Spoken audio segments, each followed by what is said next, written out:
Hey everybody, it's Josh at Walnut Ridge. I want to expand on a video that we had previously done on installing the Winegard Gateway System in a unit. Learned a couple things since then, and also we wanted to just kind of make it a little bit more informative and more of a how-to so you can actually see an install done. So I've got a technician, Joe, he didn't let me say his name, here with us. He's going to do the install, and then I'll just kind of narrate us through what's going on with this during the install, and hopefully maybe it'll help you guys to get yours installed on your own. So Joe, I'll let you start. We can take it down. So first thing is this pre-wired plate you'll find in the ceiling of your unit. On the last video I stressed just being real careful not to just yank these wires down, because you can see there's 3 small wires there that if we pull the wrong end could cause problems later. So we have our antenna wires and then our 12 volt DC power wires that are hooked up. On a previous video, we gotta look for some tools here. Let me get this other stuff in reach so I can actually be useful here.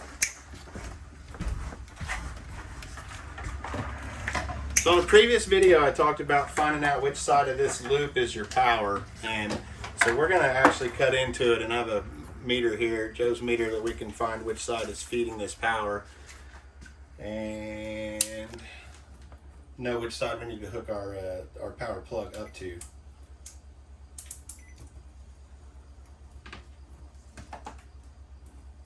Actually, it's just a loop of wire. You're just gonna cut it and You're just gonna hook them all together and yeah. leave it? Oh, okay. So even better, we don't even need to know which side. We're just gonna leave them all hooked together when we do this. What do you need, sir? in the bag, laying down in there. Those crampers in a second. Let me get some of our attachments.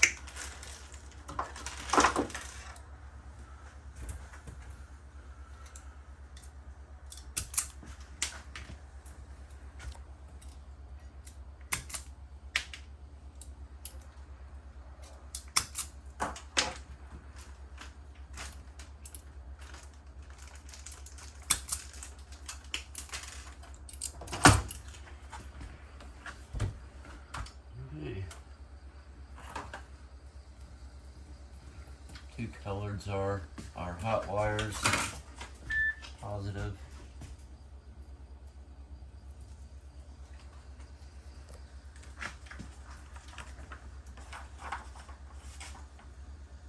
Okay, so what do you need from me? Wire nuts, but Wire nuts? Well, you need spade connectors as well, right? Oh, you need the plug, right? Yeah. There you go, sorry.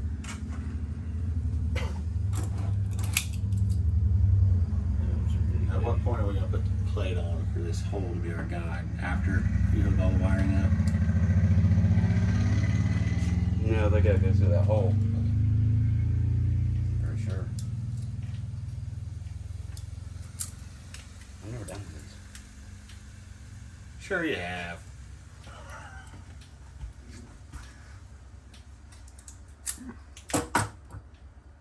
So we're seeing what it's like to be the first time doing it. Yeah, well, that's good. I don't think this has to No, be a long time. that'll You can fit get that hooked through, up and then yeah. we'll push them all through.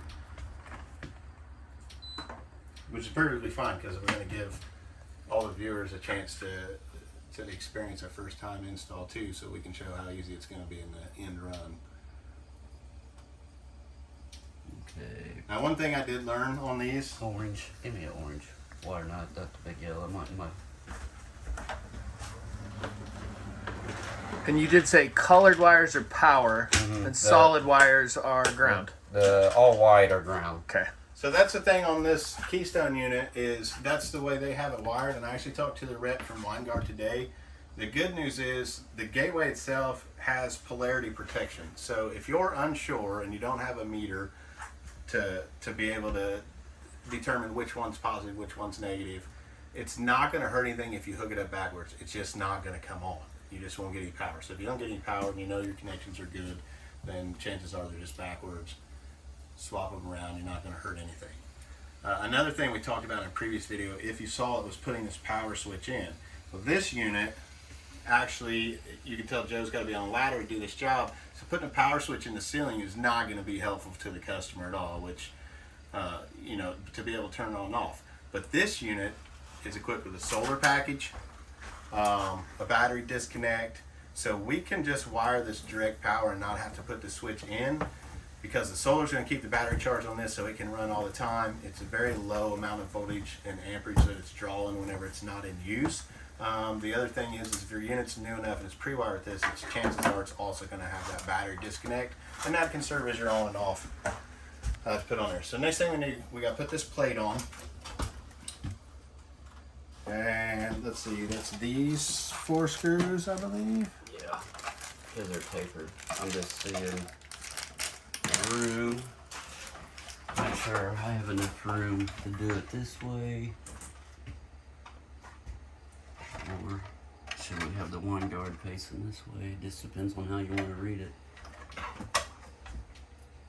Yeah, it looks like we got plenty of space on this.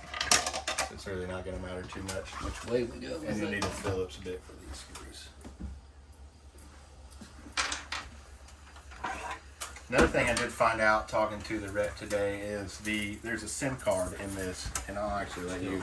We did talk about this. There's a SIM card that comes with this, and this is going to be for Winegard data. And they have a pay-as-you-go plan, so you can buy data just when you need it. You don't have to do any contracts or long-term things. However, Winegard does work with T-Mobile on a lot of stuff, so if you want to do a monthly plan, you can do it through T-Mobile, and Winegard is already hooked up with them on that plan. They will send you the SIM card to replace, so it's important to know where that goes and to be able to put it in there. But the one that comes with it, you can call Winegard. All the numbers are in the manual that comes with it, and you call them to get it activated and get your data for the pay-as-you-go. So is it just Winegard and T-Mobile? I believe you can do some other plans, but T-Mobile is like a partner. They're doing a deal with them, and so currently they have a 50 for 50 plan. You can buy 50 gigabytes of data for $50 with no time expiration on it. So if you want to go out and just camp for a few weekends and you just need it for emails and maybe a rainy night, you can stream a little bit. $50, you get 50 gigs, doesn't expire, just use it until it's gone, and then you can re-up that whenever That's you want. nice. Yeah, so it's a pretty good deal for them.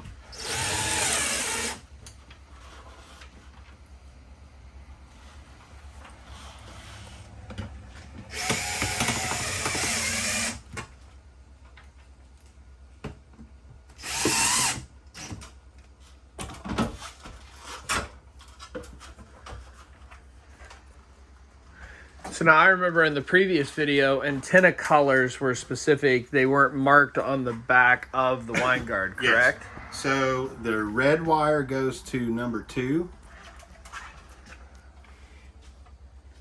And I'm just reading straight out of... Is the one that's over here that by one out itself. there. Yep, number 2 by itself. Power wire is going to connect right beside that. And they just push in. They don't thread in. And the yellow or green? The yellow goes into number 4. Which It's is down towards the bottom. in the middle to the right. You got 2 more to the right. The yellow one will be number 4, which is the middle, And green actually goes to number 5. which is right next to 4, which is the last one.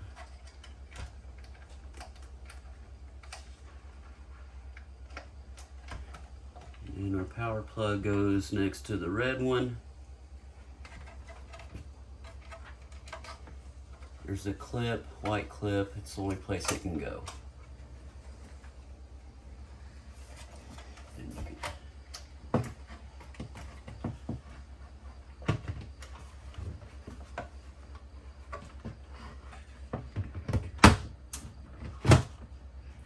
snaps on, pushes to the right. To get it off, there's a tab on the back.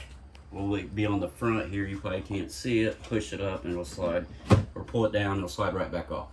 Now, do we have an indicator light or something on this to show whether we're getting power to it? I believe there's a little LED.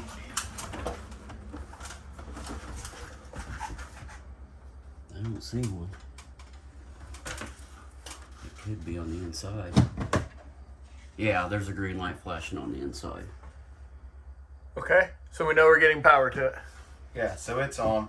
And at the time, like for this one, for instance, when they manufactured this one and its instruction booklet was printed, put in there at the time, they had deals set up with, of course, Winegard's own data provider, and then AT&T and Verizon, and now they've added the T-Mobile when you deal with it pay as you go. So pretty much any provider.